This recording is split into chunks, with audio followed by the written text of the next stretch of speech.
So thank you for choosing to be with us today. I am delighted to see so many folks here in the room physically, and I know Zoomland is full, and YouTube, we'll find out, right, Stephen?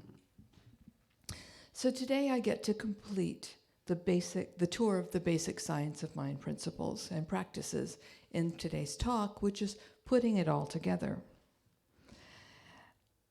So what does it mean to put it all together?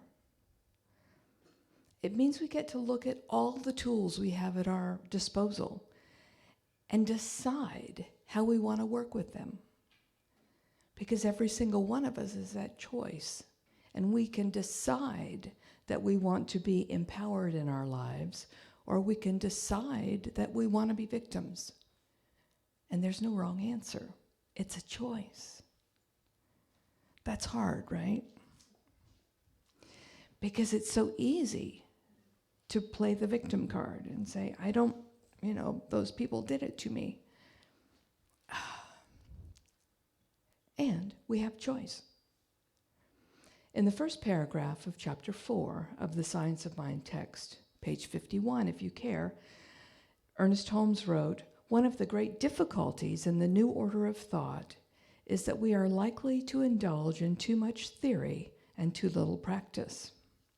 As a matter of fact, we can only know as much as we can prove through actual demonstration. That which we cannot prove may or may not be true.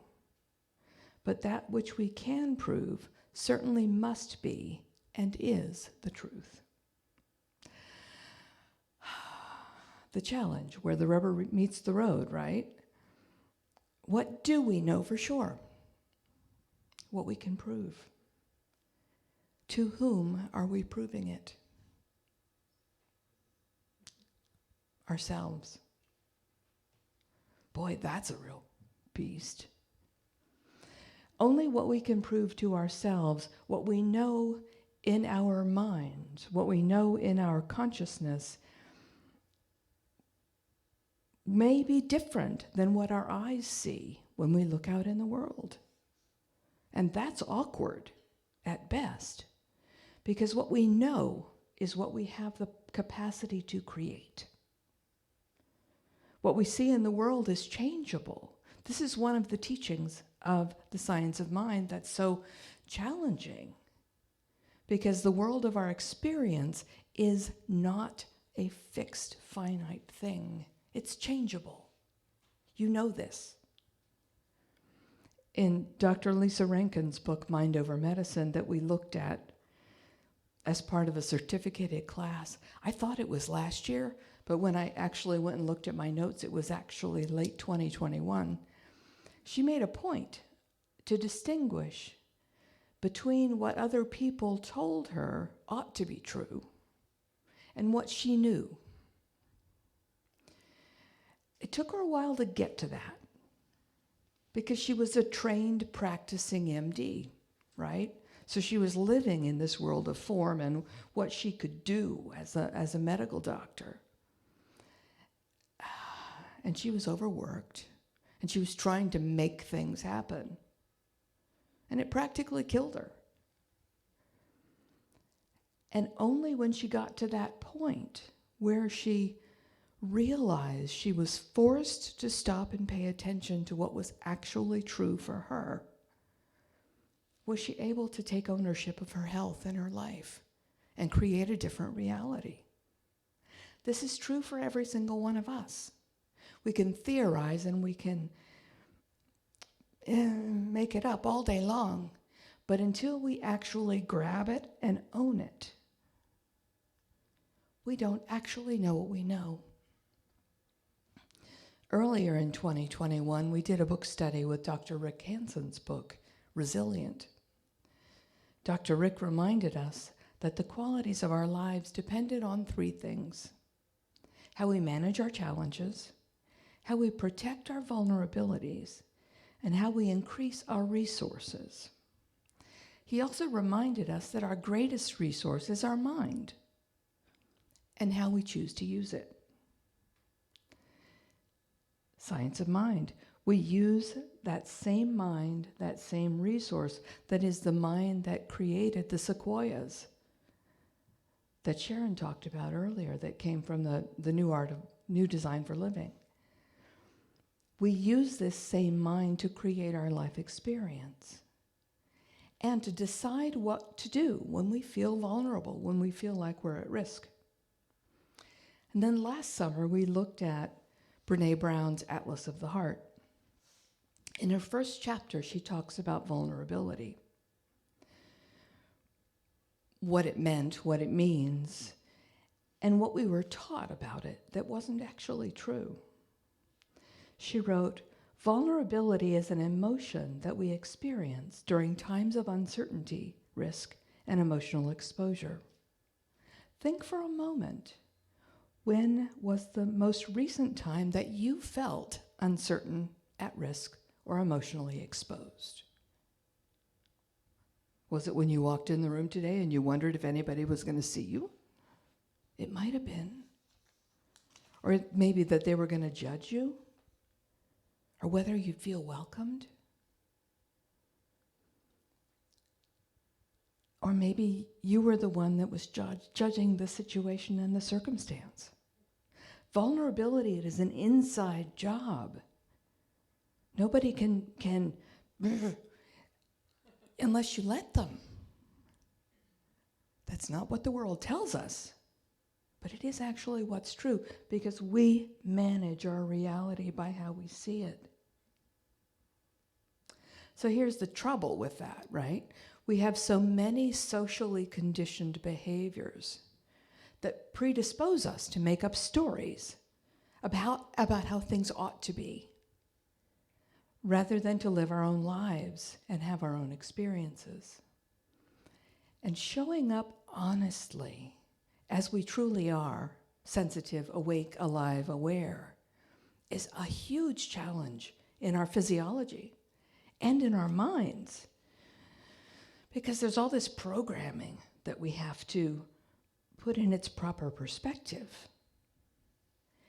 And because cultural training, this collective unconscious world that we live in sometimes, tells us that vulnerability is weakness. And in fact, it's absolutely not that. It's being present as our true selves. So how do you decide you're okay, even when the world feels uncertain? How do you remember that recognizing your power and your presence and your validity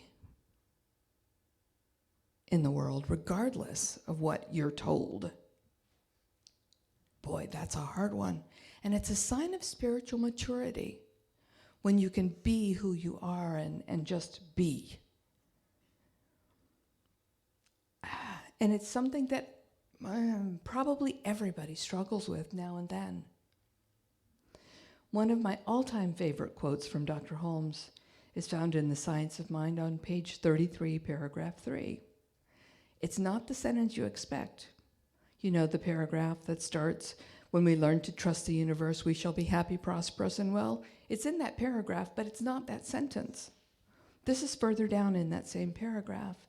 It goes, "No matter what our emotional storm or what our objective situation may be, there's always something hidden in the inner being that has never been violated. We may stumble, but there is always that inner voice forever whispering in our ear, this thing that causes the eternal quest, that thing which forever sings and sings. No matter what the experience is of life, whether other people are behaving the way we want them to or not, whether we're behaving the way we think we ought to or the way we're told that we should, there's always something in us that cannot be violated, that cannot be disturbed, that cannot be affected or impacted. And it's always singing to us songs of joy and love and acceptance and belonging and worthiness. When we learn to trust that voice, when we learn to believe what it tells us about ourselves, that it is the capital T truth, then we shall be happy, prosperous, and well. but we've got to actually own it. That's core teaching of the science of mind. And it's a bugger because it's such a challenge to remember that we're in charge of how we be. And we have to have the courage to move from theoretical to practical. So how do we do that?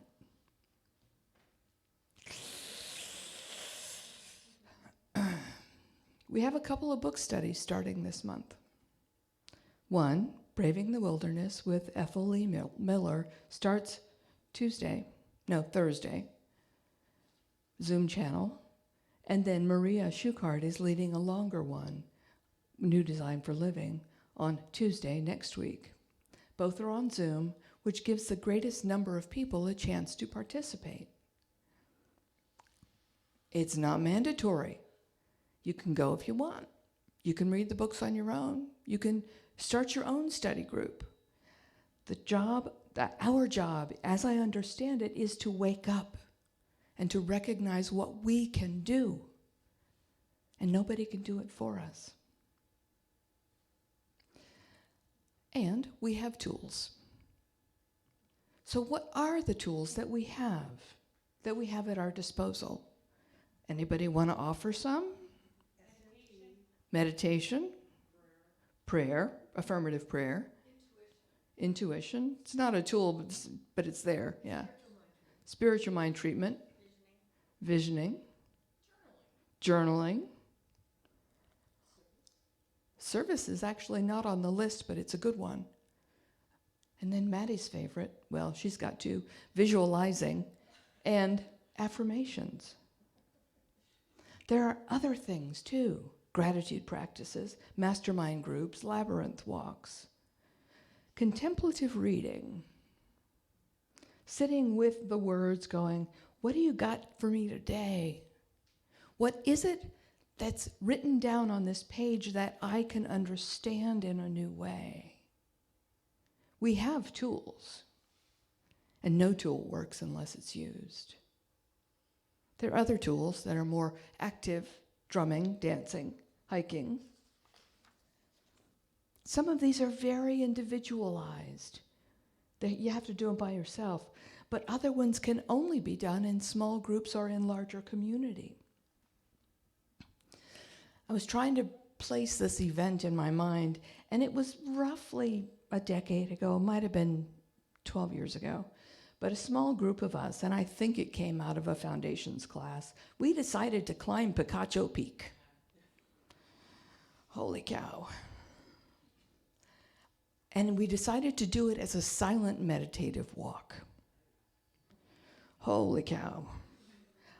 I thought it was so cool and exciting, and I was absolutely game until they said you need gloves.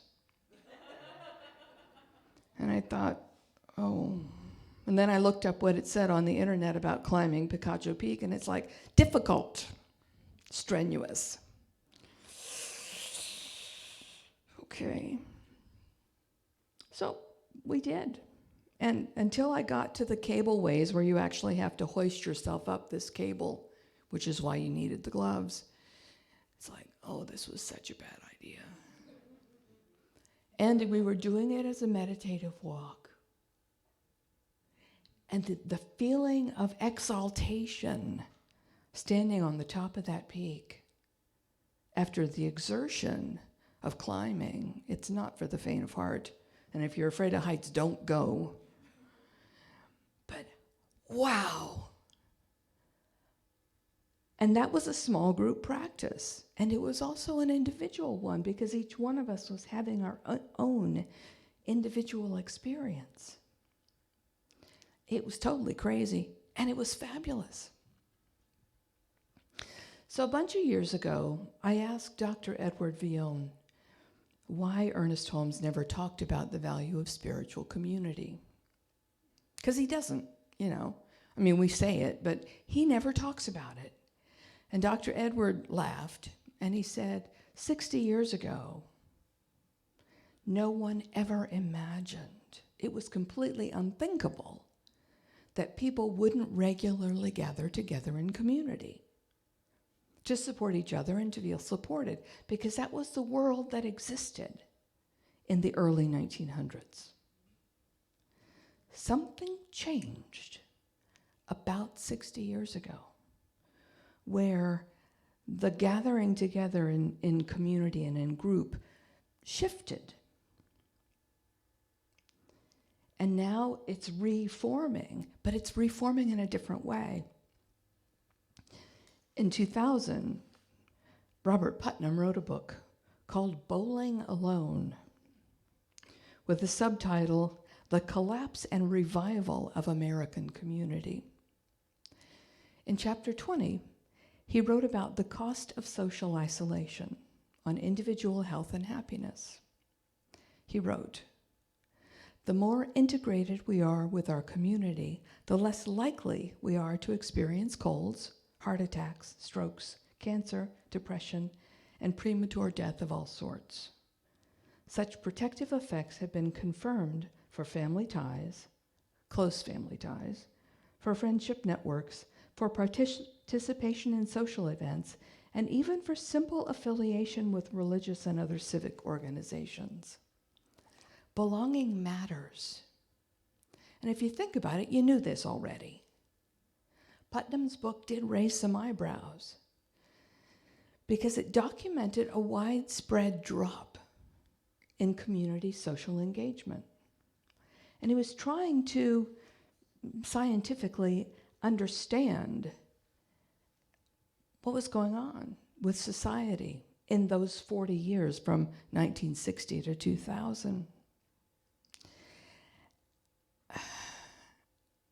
And he came up with some theories, but not entirely, right? I don't recommend the book. It's really boring. But if you want to go ahead, it's boring. But what he recognized was that because of smaller families, because of movement, because of internet and TV, and people had choices, and they didn't necessarily have to come together in group. And so what he noted was, rather than the default groups that people belonged to because of where they lived and where their parents belonged and, all that stuff, people are having to recreate groups. And it's taken about 40 years for new affiliation groups to start forming. Now we have groups like 12-step groups. We have groups that are socially active. We have environmental groups. We have reforming spiritual groups. But it's not the default, you go because your family's always done it groups. So it's now groups of choice rather than groups that happen by default. And you have to choose. It's not just a thing that happens because you've always done it. And that, I think, is actually positive. So, my sister had 2 children. She had a son who passed away when he was 12. He'd been born with a defective heart and had his first surgery when he was still very much a small baby. And he was on the list for a heart-lung transplant, but they didn't get to him in time. My sister, whether it was wisdom or, intuition or fortuitousness, moved back home to where the family was. She had 2 children. And so she went back into the fold of the spiritual community that we all came out of. And while she was dealing with her son and with grieving from her son's death, her daughter was basically raised by our parents and by the village, by the spiritual community that she was part of. And so my niece is one of those children that was indeed, truly raised by a village.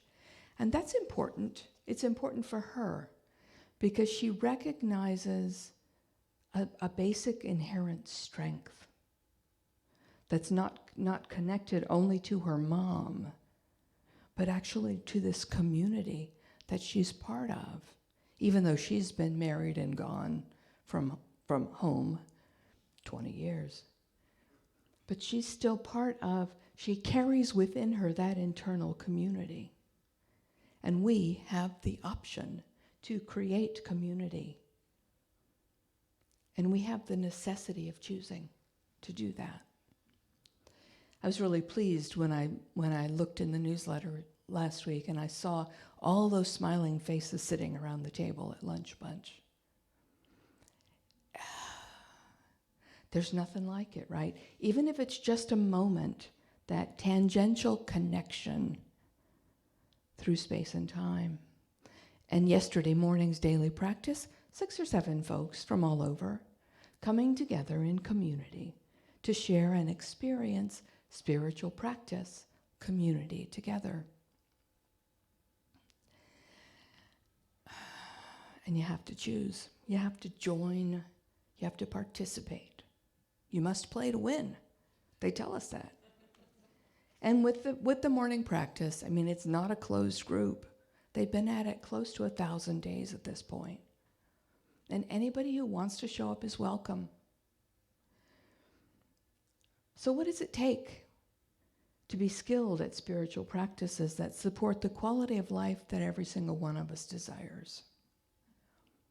A little bit of training and a whole lot of practice. We have to choose it. We have to do it. So I want to close with Dr. Ernest Holmes' final conclusion that's printed on page 423 in the primary text. I had an email this week from a longtime congregant who moved away a couple years ago, and she emailed me this week and said she was reading this and she thought of us. So she needed to tell me. I thought, wow, that's cool. In conclusion, what the world needs is spiritual conviction, followed by spiritual experience. I would rather see a student of this science prove its principle than to have them repeat all the words of wisdom that have ever been uttered. It is far easier to teach the truth than to practice it. But the practice of truth is personal to each, and in the long run, no one can live our lives for us. To each is given what they need, and the gifts of heaven come alike to all.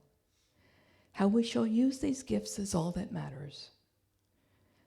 To hold one's thoughts steadfastly to the constructive, to that which endures, and to the truth may not be easy in a rapidly changing world, but to the one who makes the attempt, much is guaranteed. He wrote that probably in the 1930s. Here we are 100 years later in a much more rapidly changing world, and it's ever more true. To the one that can hold their mind, hold their thought on that which is constructive.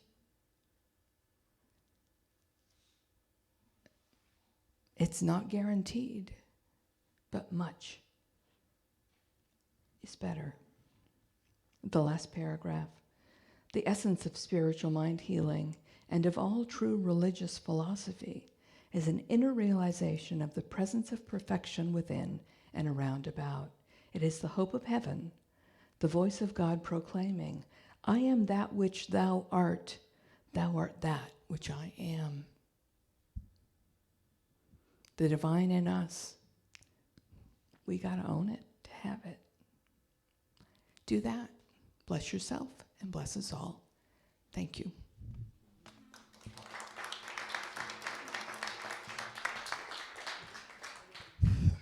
So now I'm going to pray the way we pray around here.